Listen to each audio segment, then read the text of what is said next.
Fallout 76 has had a rough go of it. Since launch, the developers have struggled to release updates sufficient to satisfy the demands of the masses. Namely, players wanted a game that, well, worked. And also one that offered a familiar Fallout experience. All that really means is to create a fun, lighthearted, and highly characterized world to explore. Now don't get me wrong, that is much easier said than done, but so are most things in life. And it is, after all, Bethesda's job to deliver this to their customers. They're charging $60 for a copy of this game after all. Or at least they were at launch.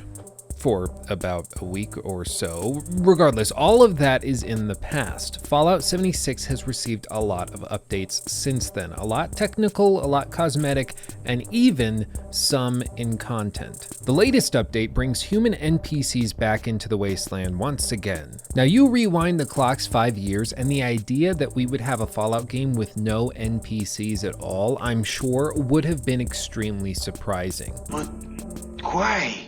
It was an interesting experiment, I'll grant you. The idea that players would only rely on each other for survival and interaction within the world. But in effect, it looked lazy. I've said it once and I'll say it 1,000 more times. Perception is more important than reality. It doesn't matter what Bethesda was trying to do with the lack of NPCs. What matters is what players thought of it. Exploring the vast expanse of West Virginia post-apocalypse is initially interesting and captivating. However, Fallout players are used to having a bit more. They're used to highly unique characters and personalities, more importantly, driving their intrigue in this world. It doesn't matter which Fallout game you look at, whether it's one of the originals or even past Fallout games from Bethesda themselves. All of these games bring unique characters to the table. In my opinion, it's these characters, these people that drive the player's experience and drive them to explore these lands for dozens upon dozens or even hundreds upon hundreds of hours. The fact that Fallout 76 was completely free of this element boggles the mind. The initial concept, I think, though, is interesting enough and could be justified. If people are driven by characters to explore the world, why not make those characters the players themselves? After all, people are far more interesting than anything a team of writers could contrive, especially when you consider that Bethesda doesn't actually employ a team of writers. They use their quest designers and programmers to create every narrative element that you see in the game. But our writer, we don't have anyone as a sole writer. They're also quest designers, level designers, so all of this just works. That's where the thought experiment should end, because if you've ever played any online games at all, you'll know that it doesn't tend to bring out the best in humanity. The idea that people would stop exploiting, stop cheating, stop griefing, stop being, well, the worst was, in my view, remarkably naive. He's not the worst, okay? He's not the worst. The reason this is an important point is that it's basically the titular point of the entire discussion. It's the reason that Bethesda felt justified in removing NPCs in the first place. Listen to the interviews with Todd Howard on Fallout 76 after they announced it. The only, and I mean the only justification he gives is this one. And I searched through and watched all of the interviews he gave after the announcement. So what does this tell us? It tells us that regardless of their intentions, the lack of NPCs in Fallout 76 was lazy and a poor decision, plain and simple.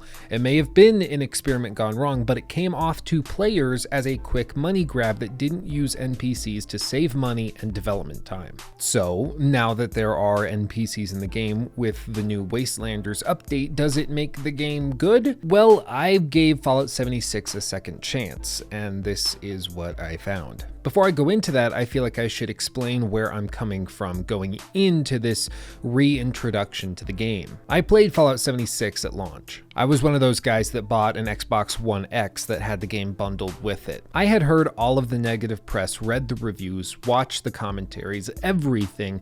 I knew what I was getting myself into, but I still wanted to give the game a fair shake and give it the time of day. I played the game for around 10 hours or so, leveled up my character a bit, but after a plethora of bugs, one of which reduced my overall level back down to 4, I had had enough. At the time, the game simply wasn't fun. There was nothing Fallout about it. It was a large map with a bunch of players shooting at you for no reason at all, searching through chests and reading notes. That's pretty much all that Fallout 76 had to offer. Add to that all of the crap they tried to slap onto players with the Atomic Shop, all of the pay-for-play gameplay altering mechanics in the Atomic Shop. It was the straw that broke the camel's back, and I had had it. So I set the game aside. But after Wastelanders came out, I decided I would give the game a second chance. The problem is the game is still very buggy. In the first hour after hopping back on Wastelanders, I noticed a plethora of what were mostly, in their defense, graphical bugs. I was playing on Xbox, and the fact that there were so many graphical issues frankly surprised me. The game has been out for about a year and a half, and the fact that they're still dealing with massive graphical issues consistently, I think is unacceptable. But that isn't actually my largest problem with Fallout 76. My biggest problem is that the game is laggy across the board. I don't know if this is a network issue, if this is an Xbox issue, or what, but whenever I try to interact with anything in this world, there is an ever so slight delay in everything that you do. If you're looking at a quest marker on your screen, as you move your field of view around, you'll see that the quest marker actually lags behind in movement. When you click to pick something up, it takes a quarter to half a second for it to register and get added to your inventory. There's even lag in the gunplay, something which I think is completely unacceptable in a game in which that is the operative gameplay mechanic. This gets so bad at times, especially with the frame drops that still occur even after Wastelanders is installed, that you can take a headshot, scope somebody up perfectly, pull the trigger, and by the time the bullet reaches them, they've glitched out of the way, or there's been enough delay in the movement of the bullet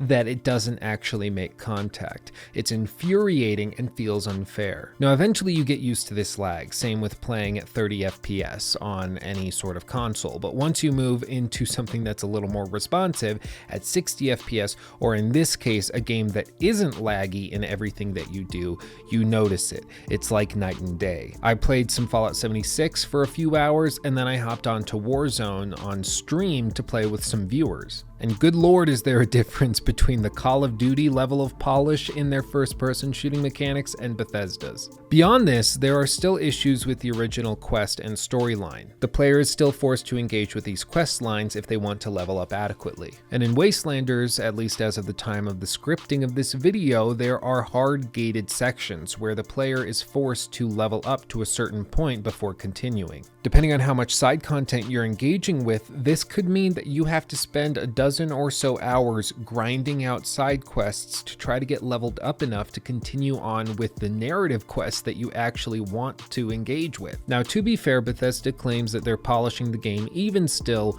and that they're going to be improving it in the months to come, even rearranging some of the quests and redesigning the way that the leveling system works to make it easier for new players to get into it. But that brings us to the titular question at the heart of all of this: is it too little too late? It's true, Fallout 76 does finally feel like a Fallout game.